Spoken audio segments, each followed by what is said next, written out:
네, 안녕하세요. 선울개입니다. 오늘 하루 모두 고생 많으셨습니다. 이제 화요일이 지났고요. 이제 수목금 3일만 일하면 주말이 찾아옵니다. 다들 이제 화이팅 하시기를 바라겠습니다.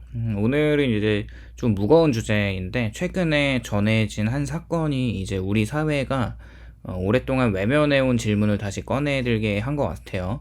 40대 가장이 주식 투자에서 이제 2억 정도의 큰 손실을 입었고 그 끝에 이제 어린 자녀의 생명이 사라지는 이 비극으로 이어졌다는 소식입니다. 단지 개인의 잘못이나 운의 문제로 덮어둘 수 없는 무게를 지니는 것 같고 이제 뭔가 사회적으로 연대 책임도 있다고 느끼게 되는데 이 사건은 빚을 지고 하는 투자와 무리한 투자가 어떻게 개인의 삶을 파괴하고 사회의 안전망에 어디에서 실패하는지를 좀 적나라하게 드러내는 것 같습니다. 일단은 뭐 자본주의 시대에서 살면서 투자를 안 하면 바보다 이런 주장은 어쩌면 정말 모든 사람들이 투자를 해야만 하는 흐름으로 뭔가 이끌어내기도 하는데 이제 사실 개인적으로 어쩌면 투자를 할 수 있는 그것을 잘 견딜 수 있는 사람들도 있지만 투자라는 것과 성향이 정말 맞지 않은 사람들도 많이 있습니다. 그 이유를 좀 깊이 생각해 본다면 투자와 도박의 경계가 흐려지기 때문이라고 생각을 하는데 어쩌면 이런 투자는 위험을 관리하는 행위이기도 하고 반면에 그것이 도박으로 변질될 때 이제 위험을 부정하는 행위라고 하면 이 문제 둘의 경계가 빚과 결합되는 순간에 급격히 흐려진다는 데 있습니다. 자기 자본의 손실은 고통스럽지만 이제 회복의 여지를 남길 수도 있는데 이제 빚이라는 차입금이 섞이는 순간에 손실은 미래의 시간을 저당 잡습니다. 이때 투자 판단은 더 이상 냉정한 확률 계산이 아니라 손실을 되돌려야 한다는 강박과 조급함의 지배가 되겠죠. 위험은 관리 대상이 아니라 회피해야 할 적이 되고 판단은 점점 극단적으로 기울어집니다. 그래서 오히려 애매하게 투자를 할 바에는 그냥 이제 아파트를 분양을 받거나 그냥 실거주 목적으로 매입을 해서 30년 동안 주담대를 갚아나가는 삶이 어쩌면 더 나을 수도 있다는 생각을 하기도 하고 만약에 대출 원금 이자를 매달 갚고도 돈이 좀 남으면 그 여윳돈을 모아서 그 여유 자금으로 자산 배분 관점으로 특히 이제 국가에서 권하는 ISA나 연금저축 펀드 같은 절세 계좌를 활용해서 그냥 인덱스 주식을 사고 묻어놓는 게 가장 현명할 수 있다는 생각도 해봅니다. 이게 어쨌거나 결국에 반강제적으로 투자를 오랫동안 할 수밖에 없게 만들고 그것은 결국에 개인으로 하여금 복리 효과를 누리게 하는 가장 확실한 좋은 방법이 되는 거죠. 어쨌거나 이런 안타까운 상황을 생각해 본다면 꽤 많은 사람들이 이제 빚으로 투자를 하고 레버리지를 키워서 투자를 하다가 순식간에 돈이 사라지는 것을 알 수가 있는데 일단은 빚에는 이자와 상환이라는 시간표가 붙게 되고 이 시간표는 투자자의 심리를 압축하는데 그렇게 기다릴 수 있는 여유를 빼앗고 손실을 만회해야 한다는 조급함을 계속 키워가면서 시장이 항상 또 언제나 변동성을 동반을 하니까 빚을 진 투자자는 변동성을 견딜 시간이 없습니다. 결국 단기 변동에 과잉 반응하게 되고 손절의 원칙은 무너집니다. 빚이라는 것은 단순한 자금 조달의 수단이 아니라 판단을 왜곡하는 심리적인 레버리지이고 이제 이분이 2억을 잃게 된 과정에서 결국 비투를 하셨거나 레버리지를 썼다는 내용은 확인이 불가능한데 혹은 이런 방법이 아닐지라도 원금만 가지고 투자를 하더라도 본전을 생각해서 손실을 인정하지 않고 버티다가 그 손실을 키워나가는 악순환을 가질 수 있고 또 물 타고 싶은데 돈이 없으니까 받은 월급이나 혹은 빚을 땡겨와서 평단가를 낮추기 위한 과정을 취했을 수도 있고 여러 가지의 가설이 있지만 그만큼 주식을 하면 투자가 아니라 도박으로 바뀌는 상황은 무조건적으로 돈을 잃는 구조의 결과로 이어질 겁니다. 그렇게 이제 최근 증권사들이나 국가에서 투자를 권하면서 코스피가 7천까지 갈 수 있다고 많은 개미들을 꼬시기도 했고 4천을 이제 가뿐하게 넘어가 버리니까 엄청난 상승장에 사람들이 포모가 왔었는데 그러면서 지금 주식을 하지 않으면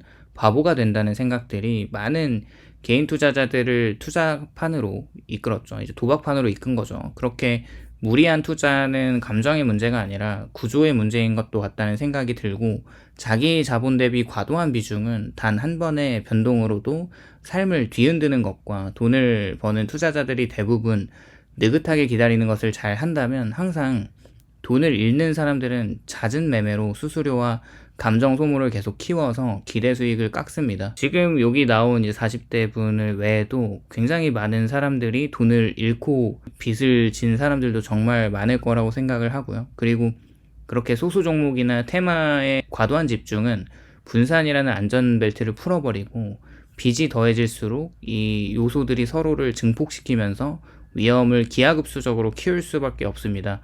그렇게 무리한 투자를 부추기는 또 하나의 요인은 성공담 중심의 서사인 것 같은데요.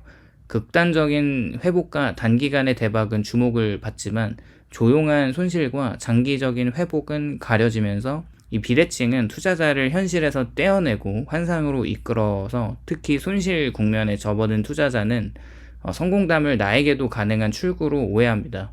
굉장히 많은 커뮤니티나 유튜브에서 주식으로 몇 억을 벌었다, 뭐 주식으로 파이어족이 되었다, 은퇴를 할 수 있게 됐다, 뭐 등등 수많은 수익 인증들도 뭐 나도 했으니까 너희들도 할 수 있다라는 자신감을 주긴 하는데 빚을 진 상태에서 회복은 통계적으로 더 불리하고 실패의 비용은 개인을 넘어서 이 가족들에게 전가됩니다.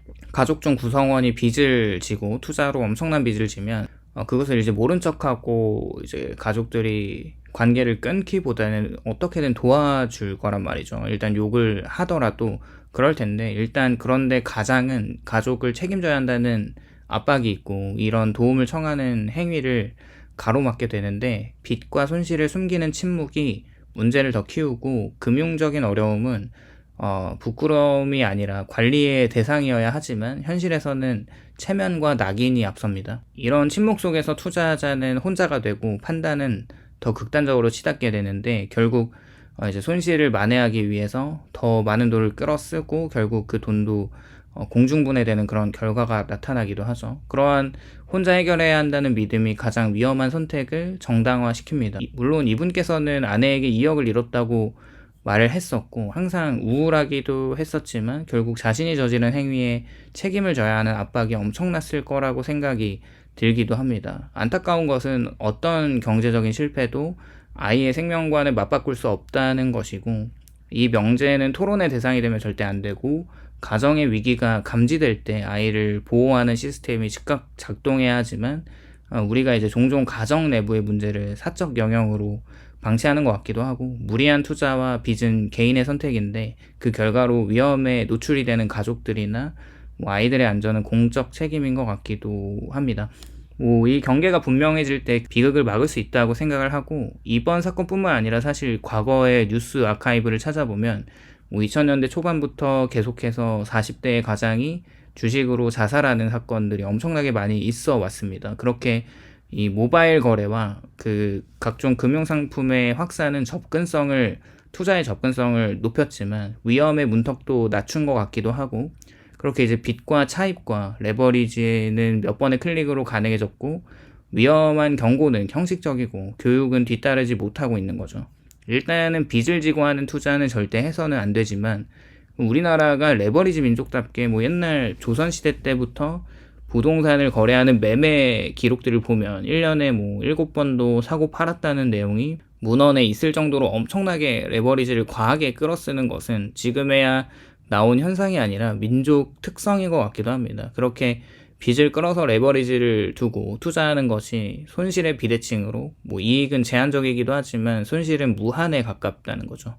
그리고 예수금을 또 빌려서 투자하는 것이 상환 압박이 판단을 조급하게 만들고 손실 만회를 위한 추가 차입과 고위험 선택으로 이어지기도 합니다. 그렇게 만약에 투자에 실패하고 그 비용이 개인을 넘어서 가족의 안전과 복지로 확장이 됩니다.